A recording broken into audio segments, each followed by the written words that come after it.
abrir a nossa bagagem, porque nós fizemos isso, talvez, no início da quarentena.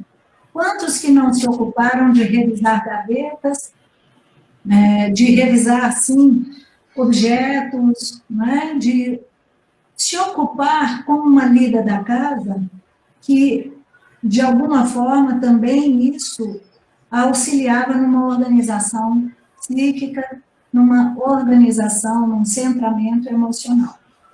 Mas agora a gente precisa ver as gavetas internas, estar conosco próprios, e fazer isso com mais meticulosidade. Por quê? Porque a minha vida precisa ser passada ali. Já não era sem tempo esse stop. O mundo precisava de um tempo para essa reflexão. Não precisava que fosse por essa metodologia, não precisava que fosse por esse meio de uma pandemia. Mas íamos aceleradamente, vivendo muito externamente e fazendo pouca introspecção. Não tínhamos tempo. A começar pela questão das tarefas cotidianas, não é? Muitas vezes já estávamos fazendo isso num automatismo, até porque também há cobranças, inclusive financeiras, não é, que nos põem a ter uma correspondência com as cobranças, com as taxas, com os impostos, com o nosso estilo de vida, supostamente necessário e interessante para nós, mas tudo isso precisa ser revisto. E eu preciso ser revisto como pessoa. Eu preciso revisar a minha bagagem, as minhas escolhas até aqui. É como se estivéssemos antes num certo entorpecimento, num certo hipnotismo, para fazer um moto contínuo e seguir a jornada de uma forma até muito altruísta, por um lado, estoica, né? Enfrentando todo tipo de desafio que a vida trouxesse. Estávamos dispostos, muito bem dispostos para isso. Só que veio a pandemia. E a pandemia faz um convite: pare para refletir. Esse é o primeiro ponto para a gente estar propriamente no controle, ter a primeira estratégia de enfrentamento, conforme a gente combinou, né? No início aqui do nosso webinar. Então, esse confinamento, ele permite olhar para si mesmo. E aí nós precisamos deparar com o espelho e perguntar: o que eu estou vendo de mim? O que eu vejo corresponde com o meu projeto de vida, de ser humano? Como estão os meus valores praticados, que refletem esta pessoa? E quais são aqueles valores que são idealizados e que eu não consigo colocá-los em prática? Então, essa dicotomia, né, esse distanciamento entre o meu eu ideal e a imagem que eu vejo refletida no espelho traz sofrimento, traz introspecção, né? A que ponto que eu cheguei em termos de consumismo, em termos de materialismo, a que ponto que eu chego no sentido até de ser superficial ou mesquinho. Aí vários atributos vão surgir e cada um sabe, de fato, a dissonância que existe entre aquilo que se pretendia como projeto de ser humano e aquilo que está materializado na nossa condição atual frente ao espelho, na nossa imagem real. Mas isso não é para nos entristecer. Isso não é para nos desanimar. Eu sempre disse que é melhor a certeza do que a dúvida. Enquanto a gente trabalha com a certeza, você pode identificar caminhos de superação. E se você mescla a sua autoimagem com uma certa autopiedade, você não chega a uma verdade interior que é um elemento de despertar e que a gente precisa agora amadurecer, né? Como ser humano, vamos dizer que a pandemia traz um convite, não para a morte através do coronavírus, né? É uma perspectiva, mas também só sobreviver ao coronavírus seria a nossa única meta? Eu acho que isso é insuficiente. Então, vamos colocar mãos à obra, né? E também trabalhar em nós essa imagem ideal e esse ser humano pleno e elevado que eu pretendo ainda constituir. Né? Eu preciso me alinhar a ele, eu preciso me reencontrar com esse projeto. Uma outra questão que o confinamento trouxe, e é importante a gente revisar, é a percepção.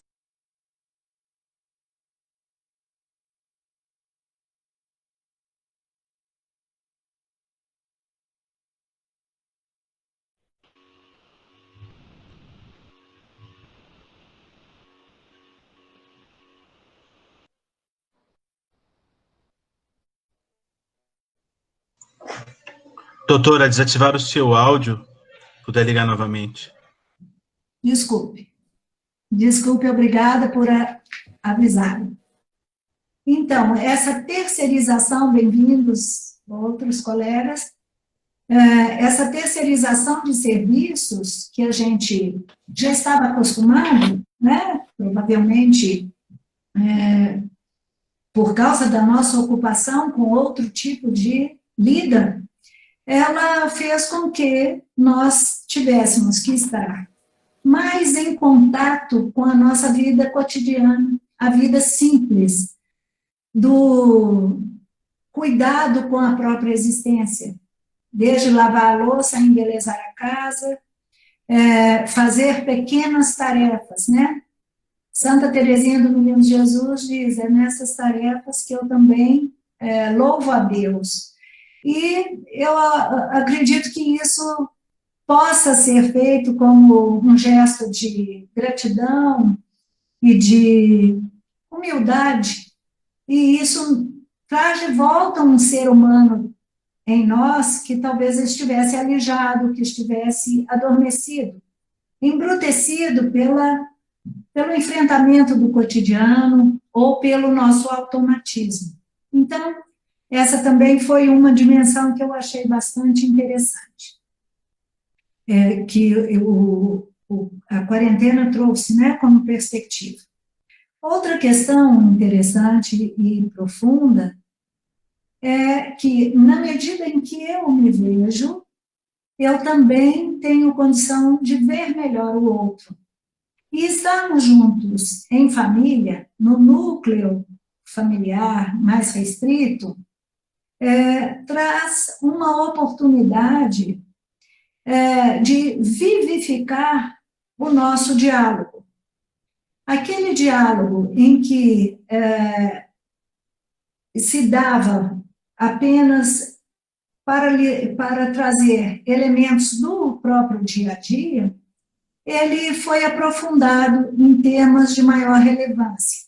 Vou dar um exemplo. Meus filhos são universitários e agora estão fazendo tarefas e todos os trabalhos online. Dizem eles que estão até mais sobrecarregados do que antes, porque, em verdade, eles não estão podendo ter as expansões físicas, como eu falei antes, e também emocionais, o afeto dos amigos, os encontros calorosos, eles estão impedidos nesse momento.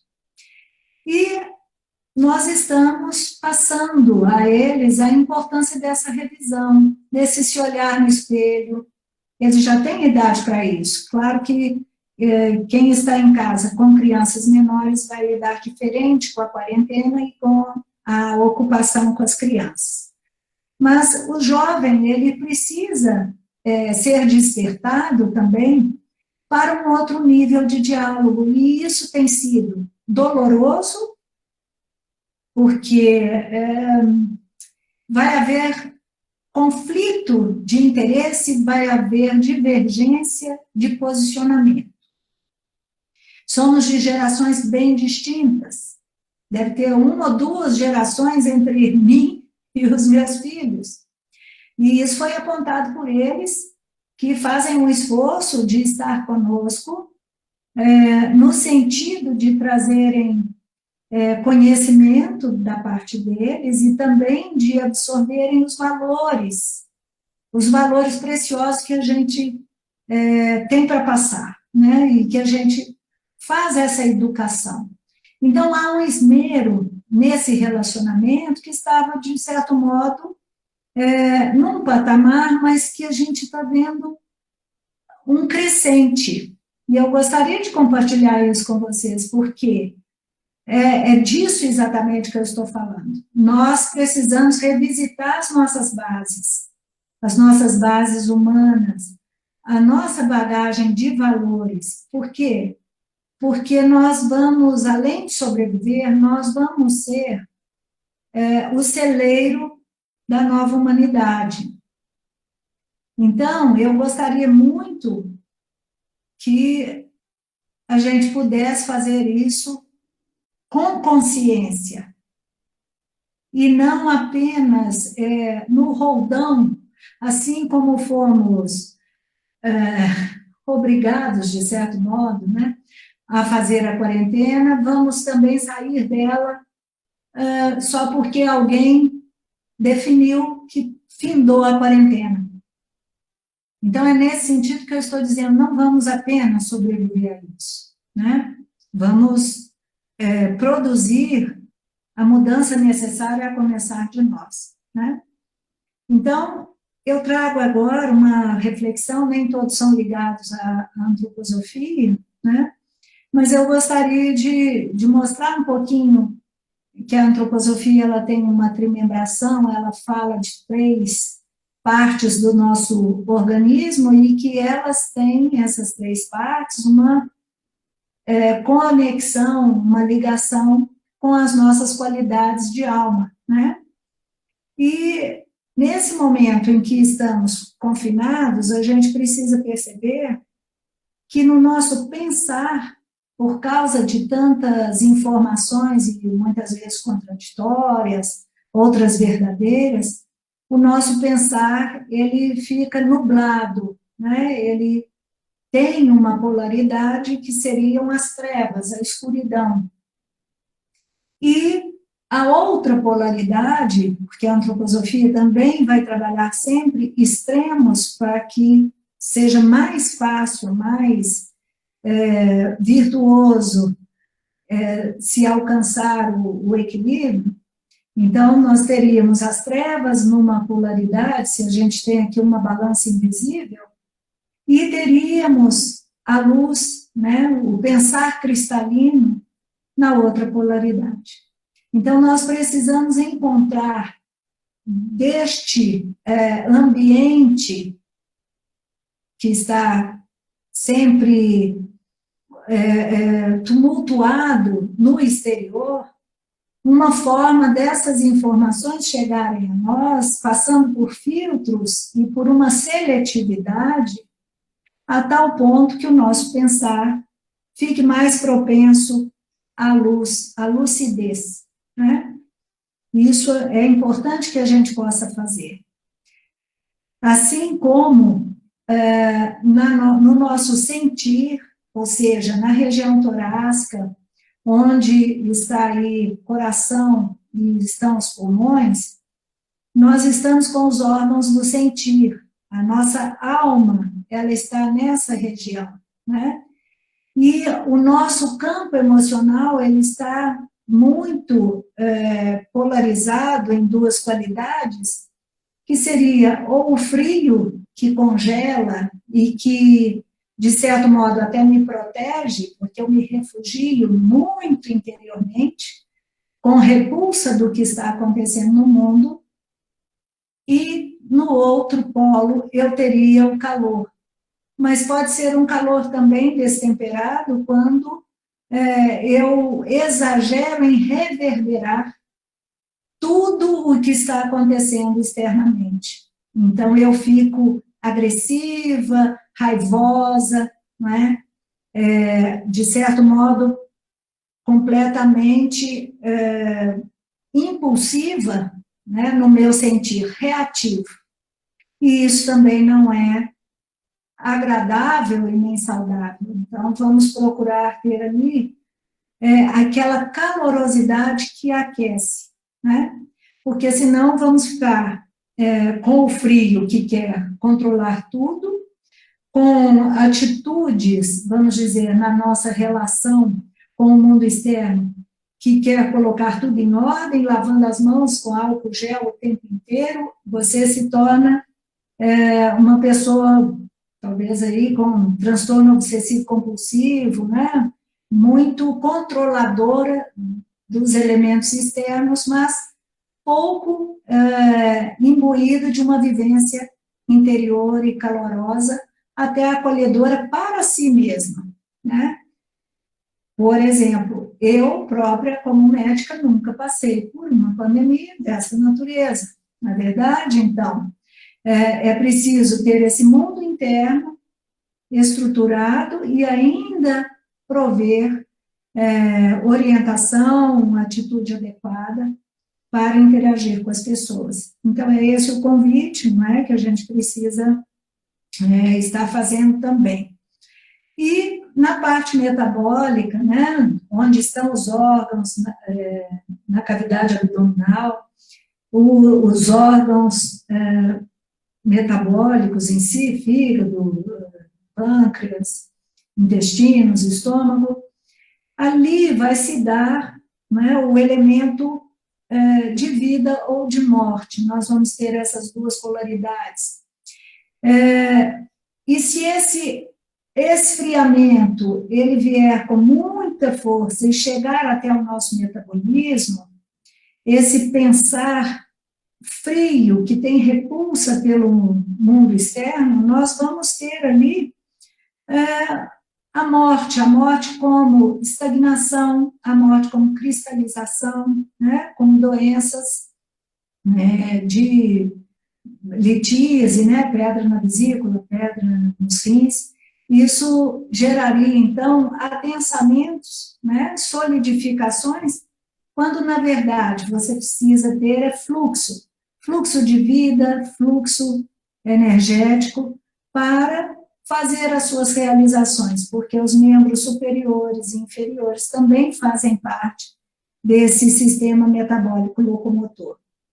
Então, se nós recebemos esse mundo com as informações que são trazidas, e nós nos organizamos de uma certa forma a partir do sentimento, em que há uma calorosidade que acalma e que gera serenidade, nós temos condições de elevar este calor além do pensar para o campo espiritual.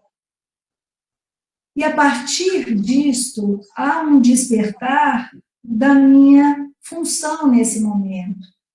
Eu estarei disponível para uma outra relação, porque no plano espiritual está ocorrendo também este mesmo combate.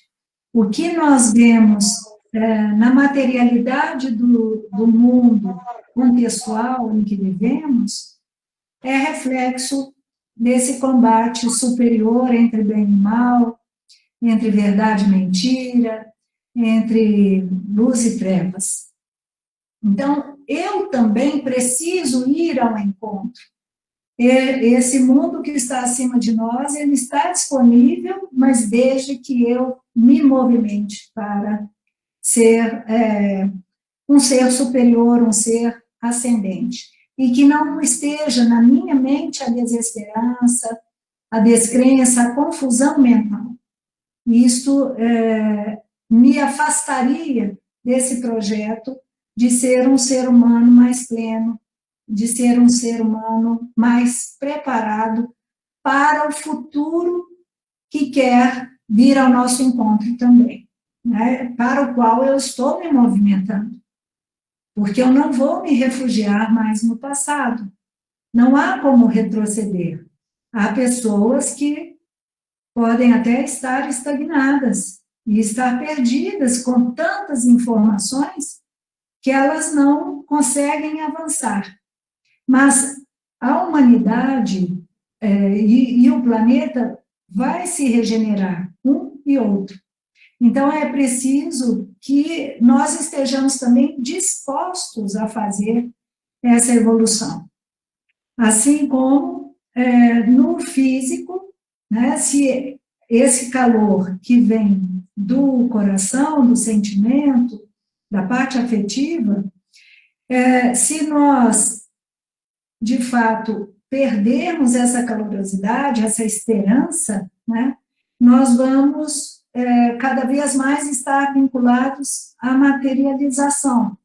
E o nosso ser perderá a capacidade de se movimentar. E aí eu pergunto, para que queríamos ter liberdade nesse momento, então? Não é? Para quê? Por que não estar confinado? Se nós estivermos romanceando tanto o confinamento, a quarentena, como algo possível, e fazer disso uma experiência tolerável, nós podemos estar incorrendo no erro de abrir mão da nossa liberdade. Liberdade não só física, não só de mobilidade, mas uma liberdade interna de livre-arbítrio, de tomar decisões conscientes diante do meu destino. Porque não podemos ficar imersos, não é, nessa utopia, nessa hipnose. Então, entram elementos de outra ordem.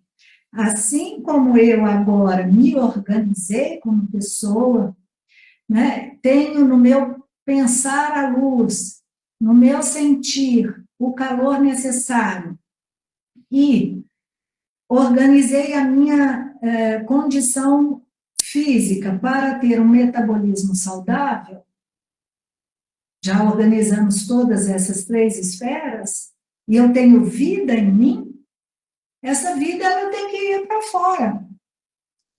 Ela tem que voltar à atividade. Não é? Vocês entendem isso? Não há como ficar retido e romanceando que hoje eu fiz o jantar temático, vou convidar todo mundo, e amanhã vou convidar todo mundo que está aqui, né? Não posso chamar externos.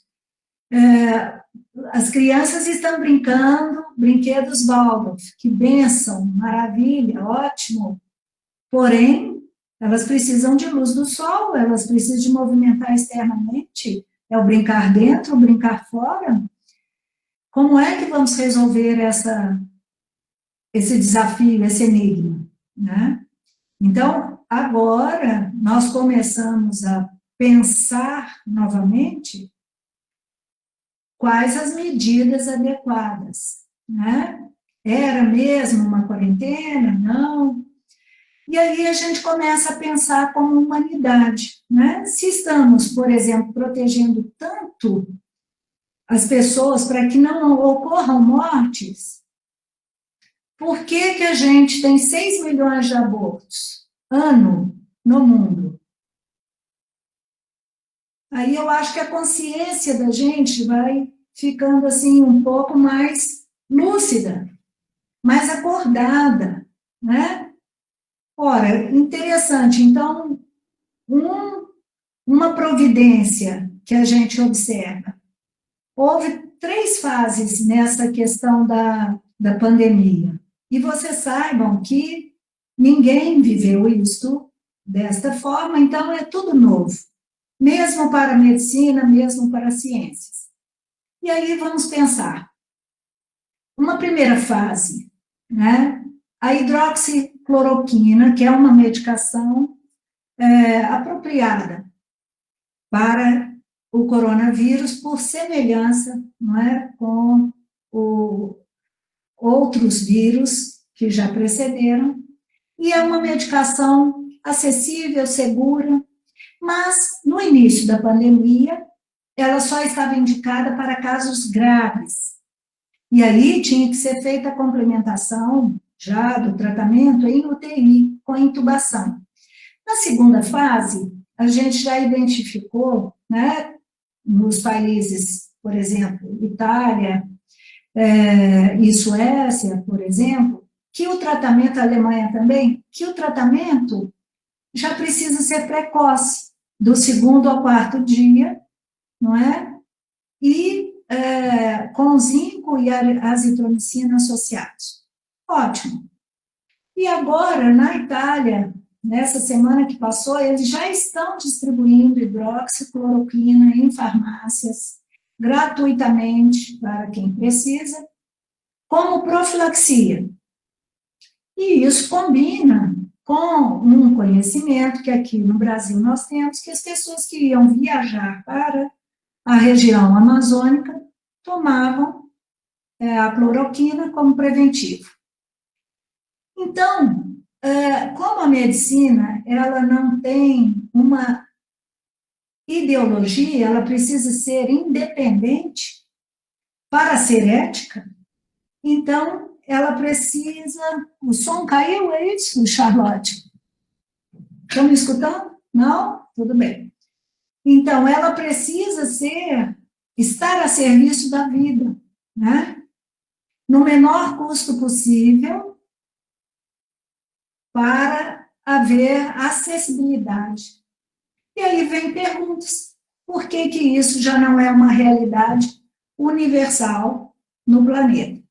O acesso, o uso, a prescrição, o protocolo. Eu só vou deixar perguntas, tá bem? Ou vocês me respondam. Quem tiver conhecimento, né, na hora que abrirmos para as perguntas, vocês vão me responder. Mas existem, como eu disse, no mundo superior, 2 forças antagônicas que estão combativas, porque é preciso que haja vitória, né? O bem, a verdade precisam triunfar. E aqui nós precisamos colaborar para que isso aconteça.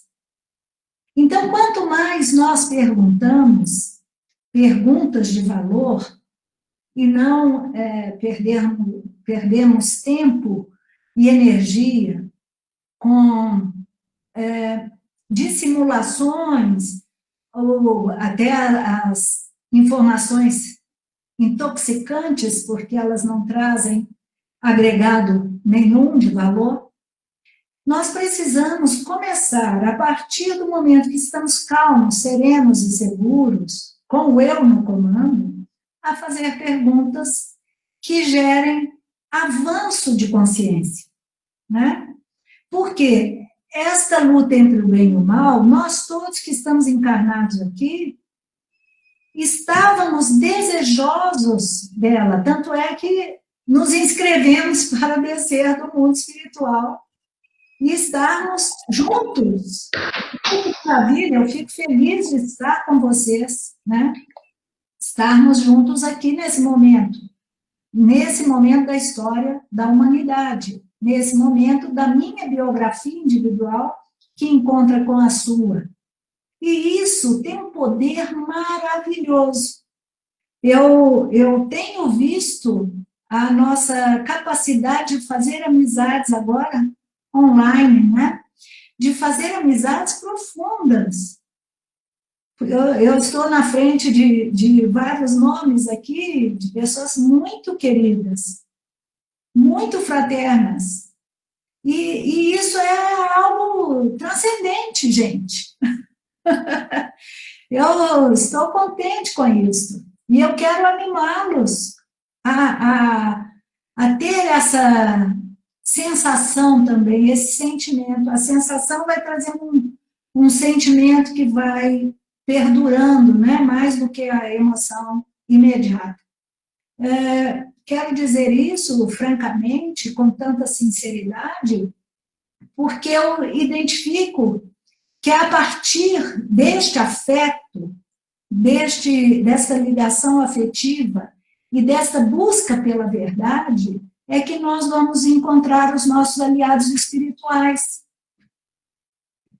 E isso vai fazer com que haja uma potência maior do nosso agir no mundo. Por isso que eu quero preparar vocês, e a mim, claro, para depois dessa pandemia. Então, nós estamos tendo um tempo para reorganizar o pensar, o sentir e o nosso querer, ou seja, pensamento, sentimento e vontade, integrados de tal maneira que quando esse momento chegar, e ele pode demorar um pouco mais, ou ele pode ser abreviado, dependendo até da nossa atitude nos questionamentos, né, e nas nossas manifestações legítimas, verdadeiras, como seres humanos que somos, isso pode criar uma massa crítica tão poderosa e transformadora que a humanidade jamais será a mesma.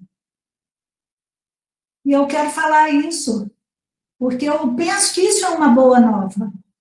Em tempos de incerteza, em tempos de sofrimento, alarmismo, eu não vou caminhar nessa vertente, eu não vou para o abismo. E eu digo a vocês, não vão também, não aceitem, né? Não aceitem essas imposições de autoridades, e aí eu vou colocar autoridades em vários termos, né? Administradores, gestores, cientistas. Não vamos aceitar isso desta forma. Vamos fazer as nossas perguntas, porque quando nós estamos centrados, nós estamos também capazes de ter um pensamento lúcido que promove avanço quando a gente questiona. Não é questionar para polemizar, entendem isso? Tem questionamentos que são meramente para destruir. Eu não estou falando disso, tampouco estou falando disso. Não é a beligerância sem causa, não estamos em tempos de desperdício, de vida. Mas, pelo contrário, né, como diz São Paulo, combater o bom combate, esse vai valer a pena. Combater para construir, combater o mal, combater as trevas, a dúvida, a desinformação que manipula. E aí nós estaremos, sim, sendo seres humanos livres, agindo com consciência em livre-arbítrio, né? Para isso, e já vou finalizando, né? Quais seriam os nossos caminhos para o futuro, né?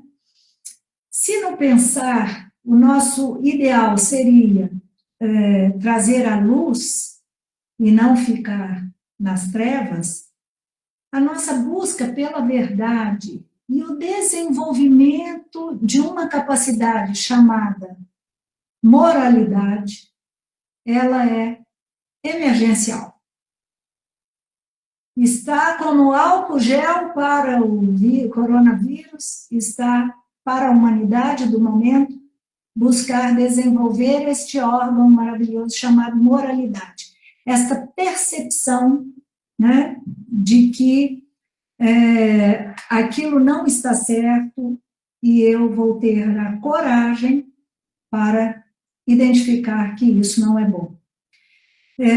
Só trazendo um elemento, bem e mal, eu vou dizer que bem é aquilo que promove a mudança, a evolução, e mal são forças antagônicas, adversas ao desenvolvimento do ser humano e da humanidade. Então, eu tenho visto o mal muito livre na sociedade, na Terra, em várias relações, né? E a gente está falando de ressignificar as relações. Eu acredito que nós ficamos silenciosos, talvez adormecidos, hipnotizados, e agora não cabe mais isso, em hipótese alguma. Então, esse despertar da moralidade, ele já vem também trazer para o sentir o calor, né? E o calor, no sentir, a partir do senso da verdade e da moralidade, ele traz confiança e traz o desenvolvimento de uma afetividade espontânea. Eu posso me relacionar com o outro sem pensar que ele é um inimigo meu, porque estávamos vivendo, né, nesse litígio, né? De certo modo, nós estávamos vivendo nesses antagonismos, e não é preciso isso. Nós podemos agora, com este despertar, passar a trabalhar numa sinergia, como estamos fazendo aqui agora.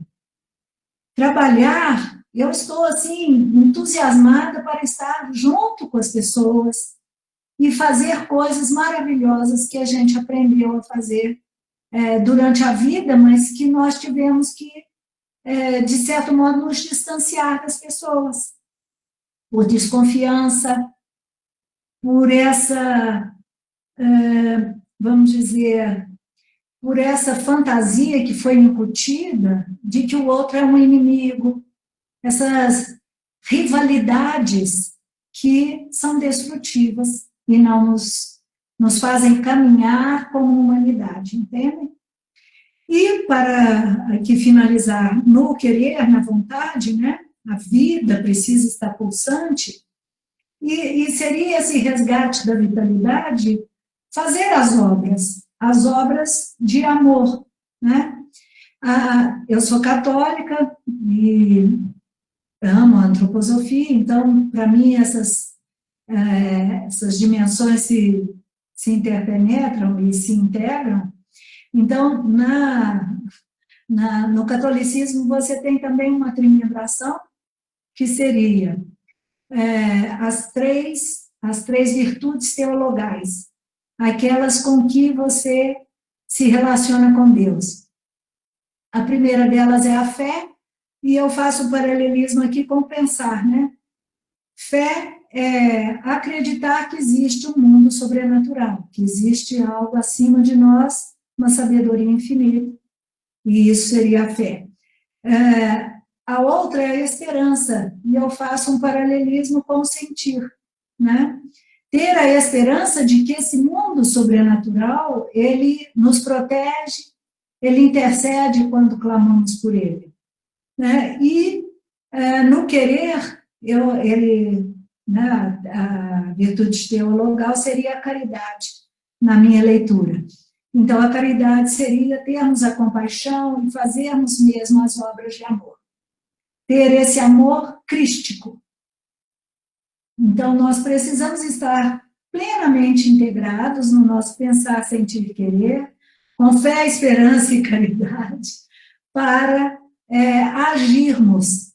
E aí eu te digo, pense, quando vem uma pandemia, muitas vezes a manipulação que temos assistido das informações, das vidas humanas, muitos de vocês já têm acompanhado isso, eu sei. Olhem como isso nos impede, né, quer seja no físico, pelo confinamento, no emocional, pela raiva, pelo ódio, pelo medo que gera, e no pensar, pela dúvida, nós podemos passar a eternidade com esses elementos dissonantes, prejudicando o nosso avanço evolutivo.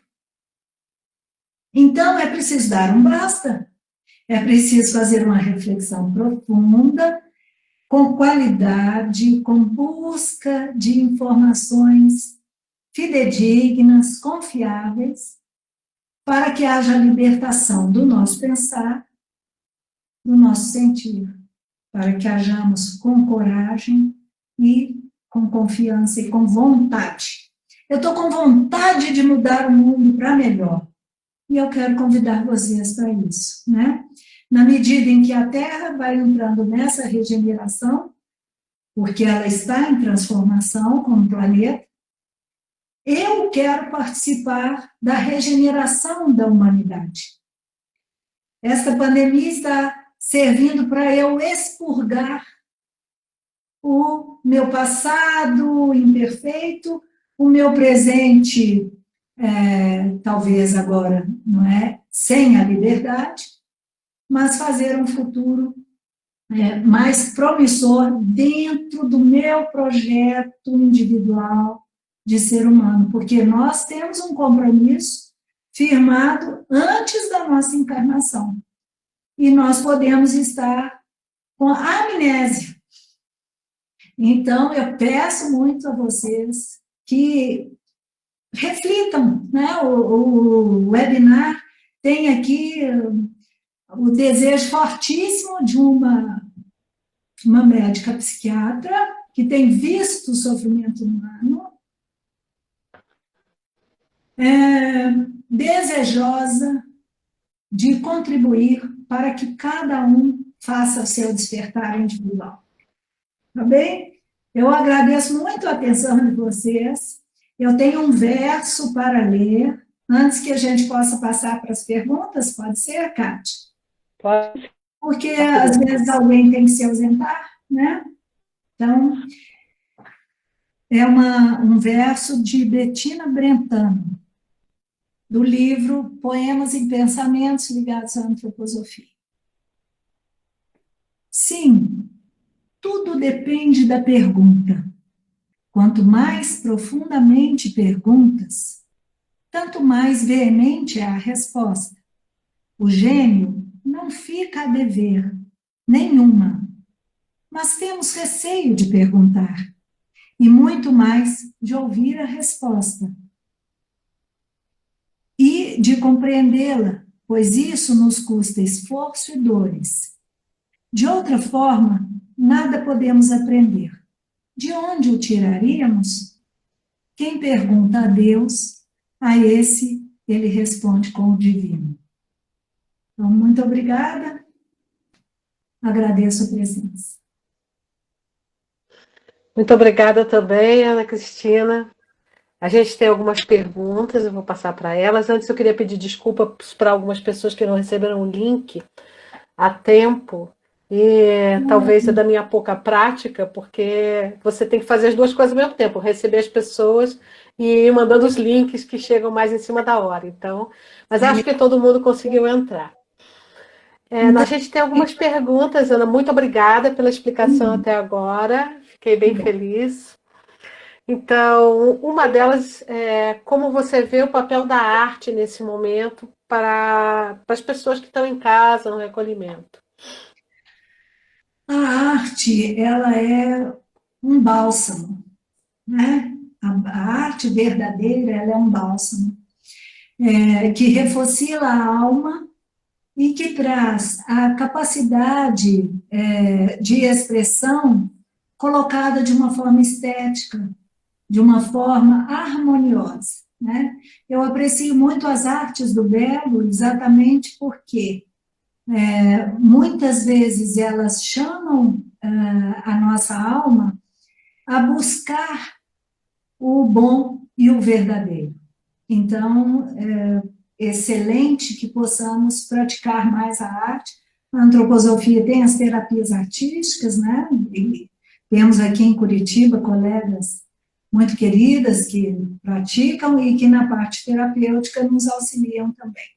Então, muito bem-vindo para as crianças, fabuloso, né? Aquarela, fantástico.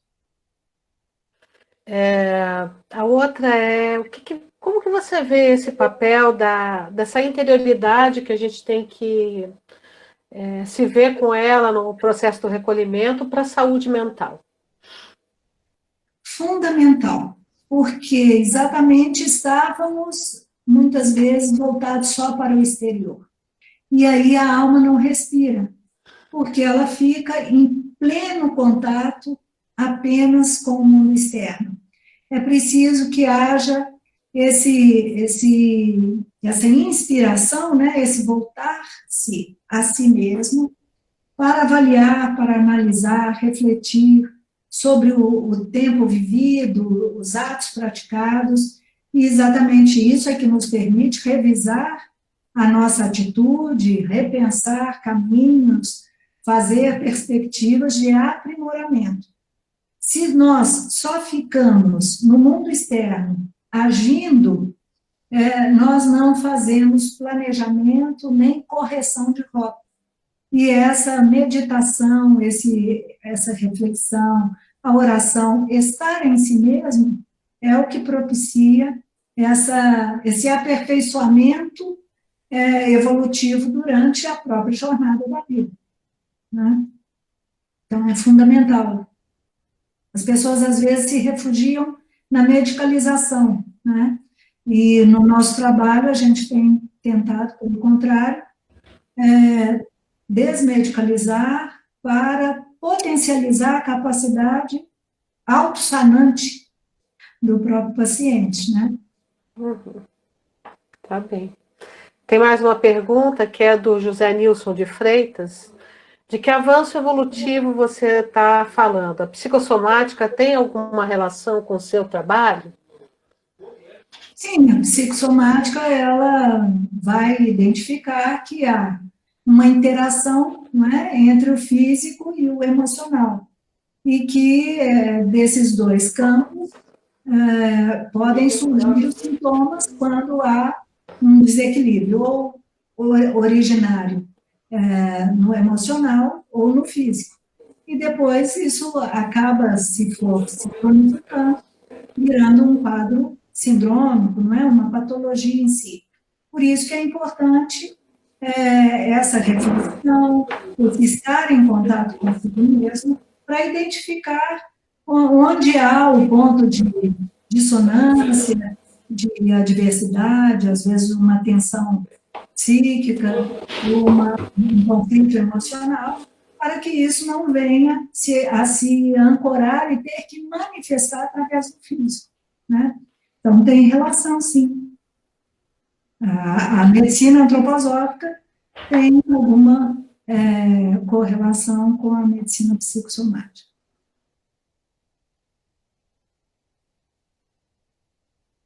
Travou? Kátia? Tudo bem? Kátia, a imagem dela travou para vocês aí? Não? Não? Kátia? Eu não estou escutando. Ixi, Davi, o que houve? Kátia, escutando se você estiver fazendo alguma pergunta. Pois é, tem que avisar ela. Isso, obrigada. Aí. Kátia, querida.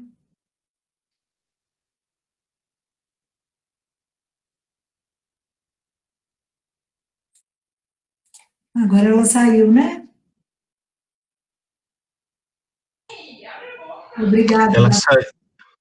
Ela saiu mesmo, doutora. Deixa eu trazer, então, uma pergunta outra aqui. Obrigada. Que temos aqui.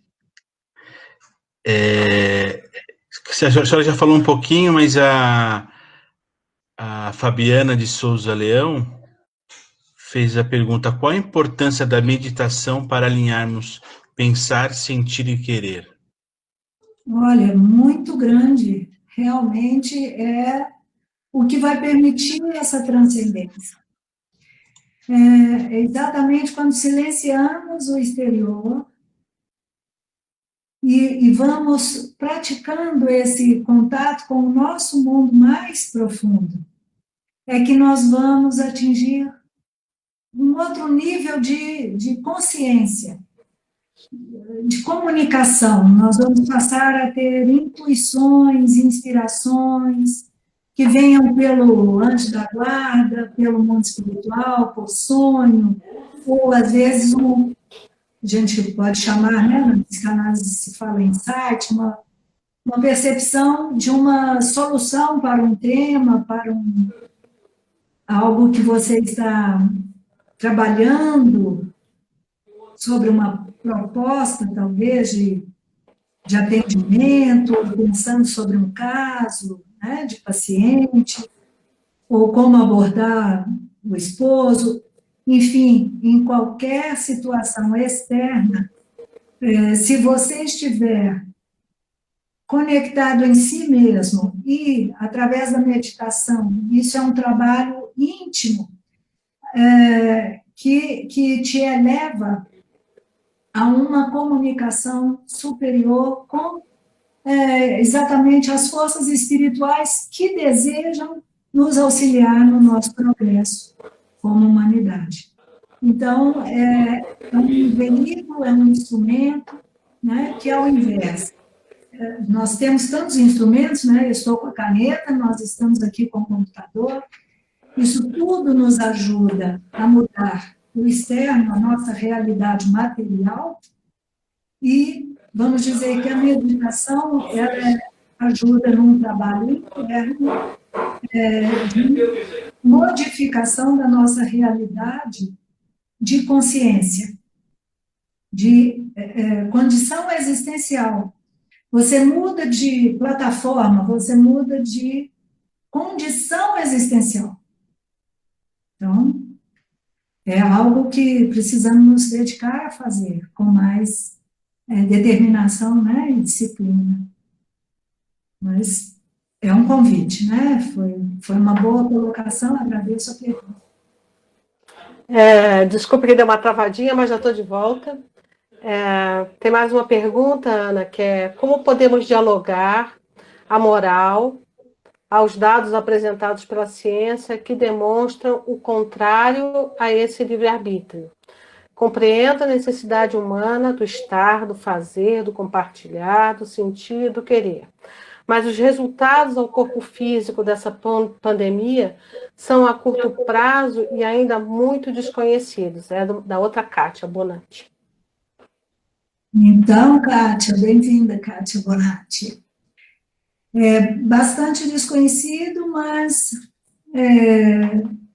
de certo modo, já há solução medicamentosa.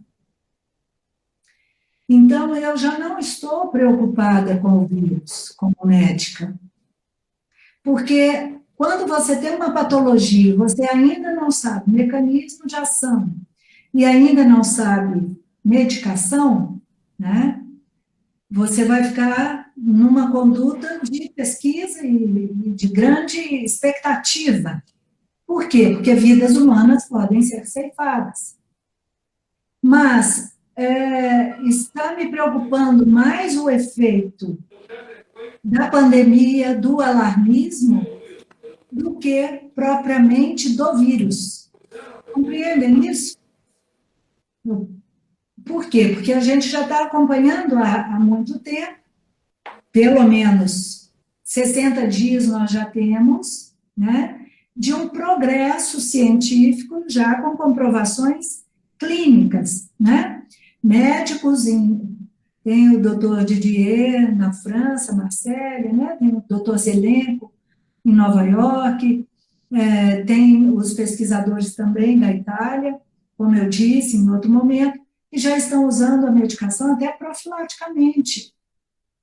Então, eu gostaria que a gente tivesse agora um outro ponto de vista, de que o que vamos fazer pós-pandemia. Porque até esse nosso ponto de vista pode auxiliar que essa quarentena, que agora há dissonâncias, e isso é que perturba o nosso pensar, há dissonâncias, mas ela deveria ser apenas o isolamento vertical, né, o cuidado com aqueles grupos de risco, mas 90% das pessoas não vai ter agravos à saúde sérios. Vai ter como se fosse uma gripe, uma influenza. Então, nós precisamos pensar sobre a retomada. Mesmo porque, um outro questionamento, então, estamos com hospitais só exclusivamente dedicados ao coronavírus, ao atendimento aos pacientes que tiveram o contágio e que estão necessitados de atenção médica. E os pacientes com diabetes, com cirurgias oncológicas que precisavam dar prosseguimento, com infartos que estão tendo dentro do domicílio, ora, não faz sentido, né? Então, talvez aí o remédio esteja muito mais amargo do que necessário. É preciso refletir, vamos fazer nossas perguntas e vamos buscar informações confiáveis, não manipuladas. Entendeu? Tem mais uma pergunta, Ana? E acho que essa é a última. Poderia comentar um pouco mais, por favor, sobre a melhoria de pontos difíceis de convivência com os familiares nesse período de pandemia?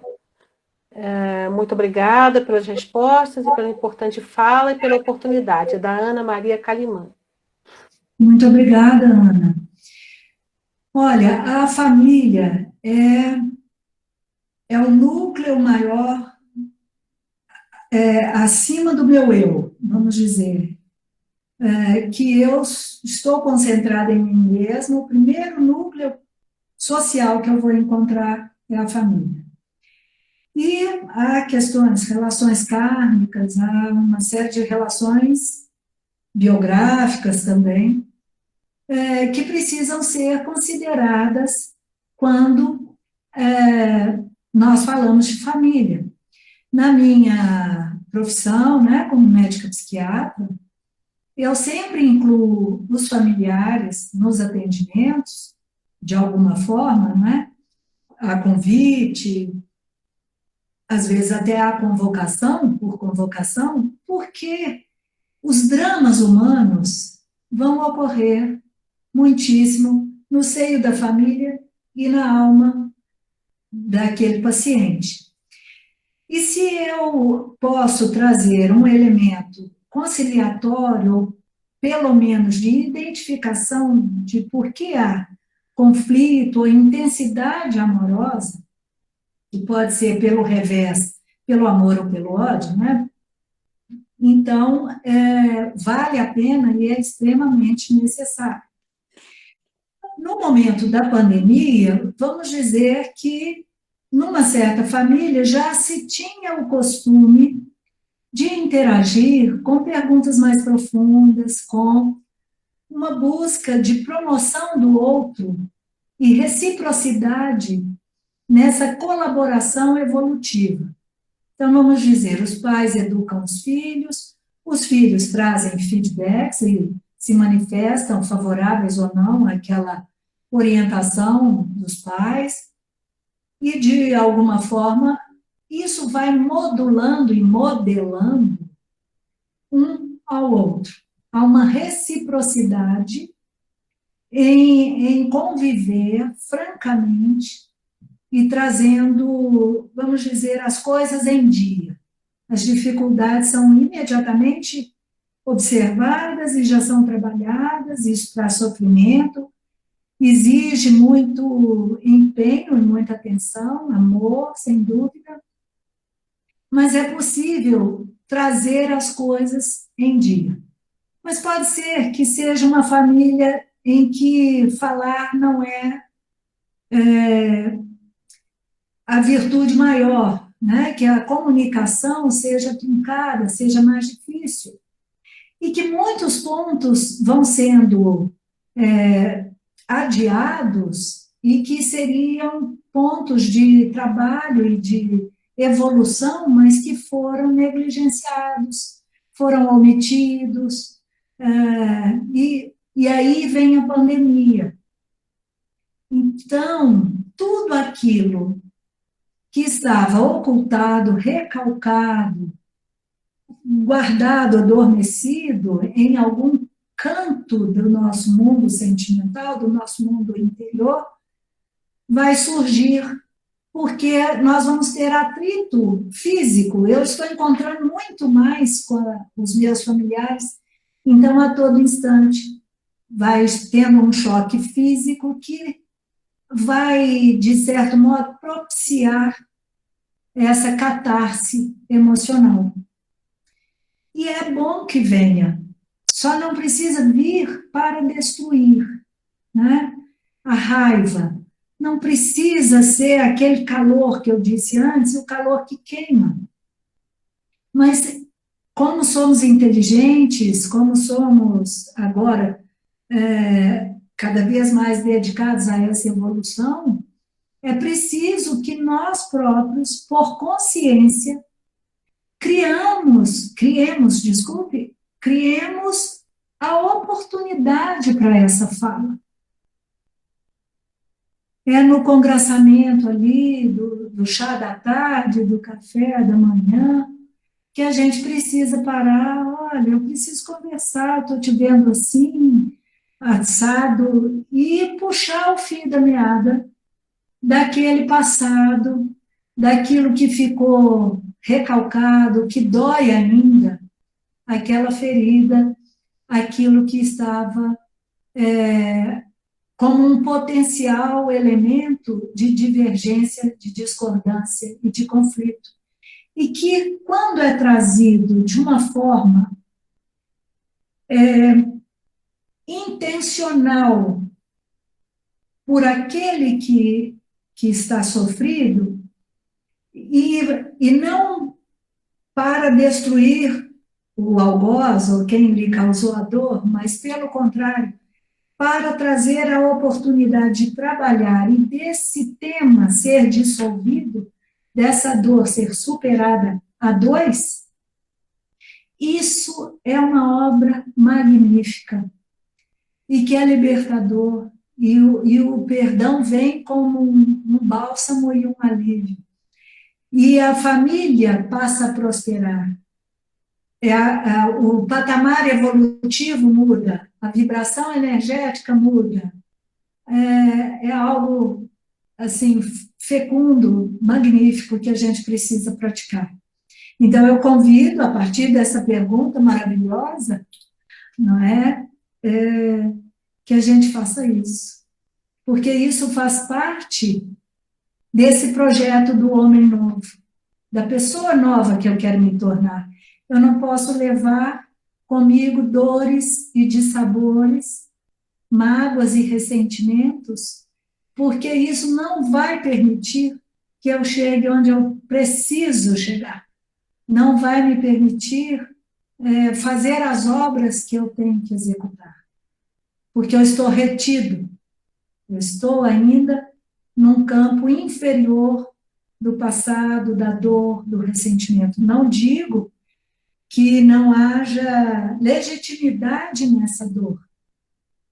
Eu atendo muitas pessoas, algumas delas sofreram abuso na infância, e esse é um trabalho difícil da gente escutar a dor do outro nisso. Mas nós temos conseguido que mesmo à distância, porque às vezes as pessoas até já faleceram, quem causou o mal, às vezes não está presente nem geograficamente, e nem nesse plano, né, terreno, mas a gente faz um trabalho em que é possível um apaziguamento espiritual, vejam. Então, tudo é possível. Eu tenho, assim, um vigor para falar para vocês, né? Um vigor de esperança, de que nós estamos perdendo tempo, não percamos, porque há um horizonte nos aguardando, né? E nós precisamos apressar o nosso passo, estarmos dispostos e prontos para esse encontro com o nosso destino. Eu estou bastante otimista e feliz e gratificada de estar aqui com vocês. Muito bom. Ali na Cristina, pelo seu entusiasmo, esperança, um mundo melhor e um impulso no mundo espiritual e consciência. O mundo bem. E a Maristela dizer essa gratidão, começa em um mar de luz, toda a calorosa, encorajar a estar no mundo, fazê-lo melhor a partir do mundo. E o José Wilson faz a consideração. Alessandra, Talvez. sim, muito obrigada a todos, né? Muito obrigada por terem compartilhado tempo. E tempo é vida, tempo não é só dinheiro. Muito mais do que dinheiro, tempo é vida. Muito agradecida, o encontro com pessoas tão queridas e outros que, de certo modo, já se tornam fraternos amigos. Muito obrigada. Tem mais uma consideração aqui do José Nilson, que está dizendo que talvez o alarmismo seja em relação aos dados epidemiológicos, somente divulgados, que são importantes na tomada de consciência da sociedade, em um enorme interesse de manipulação de informação em detrimento político. Certo. Então, não foi propriamente uma pergunta, foi mais uma consideração, né? Sim, então, nós não podemos aceitar manipulação de vidas humanas. Isso eu não posso aceitar. Então, por isso, é necessário despertar do livre-arbítrio. O despertar da consciência traz a chance do livre-arbítrio. Ah, perfeitamente, Lilian. Quando formos passar o link da gravação, Kátia, aí podemos mandar o verso, não é? Alguém já colocou no chat o verso. Ah, que bom. O verso já está no chat. Aí aqui diz a Alessandra, não tenhamos pressa, mas não percamos tempo, que é do Saramago, e agradece. Sim. A Simone, a Lilian, de gratidão. A Beth Soberaski também. A Cíntia, muito bom, excelentes reflexões. A Célia Torres, gratidão querida, adorei esse encontro. A Odara, muito obrigada. A Fabiana, gratidão a todos pela oportunidade de aprendizado. Gostei muito do encontro da Odara. Que bom. E a Yarabajo, gratidão também. Que bom. Olha, são 8h25, aí você ainda tem uns minutinhos se quiser fazer alguma consideração final, Ana. Sim, a consideração final é que nós, estando prontos, estaremos alertas, com todas as nossas qualidades à disposição da vida, né? Não podemos sentir na alma as atribulações que querem trazer para nós, porque isso nos faz perder a nossa melhor condição de estar no mundo. E esse ainda é um ponto, né, do sentir essa injustiça. Temos planos e temos tanta capacidade de realização, mas as forças adversas perturbam tanto e geram tanto caos e geram tanto desencontro, mesmo com as palavras, né, que a gente profere uma palavra, ela caminha no espaço de alguma forma e quando chega ao interlocutor, ela pode já estar distorcida e a pessoa percebe diferente da sua intenção. Então, nós temos visto muito isso, né? Essa desagregação causada aí por forças adversas como Lúcifer, Arima, Asuras, quem é mais do meio da antroposofia entende isso, mas se você não é e não conhece, são forças adversas, negativas, que precisam existir, mas sob o nosso domínio. Elas só precisam, a gente só precisa das trevas para poder observar que a luz é grandiosa, né? Nós precisamos do mal para que haja em nós o ânimo suficiente para combatê-lo. E assim que a gente está vivo.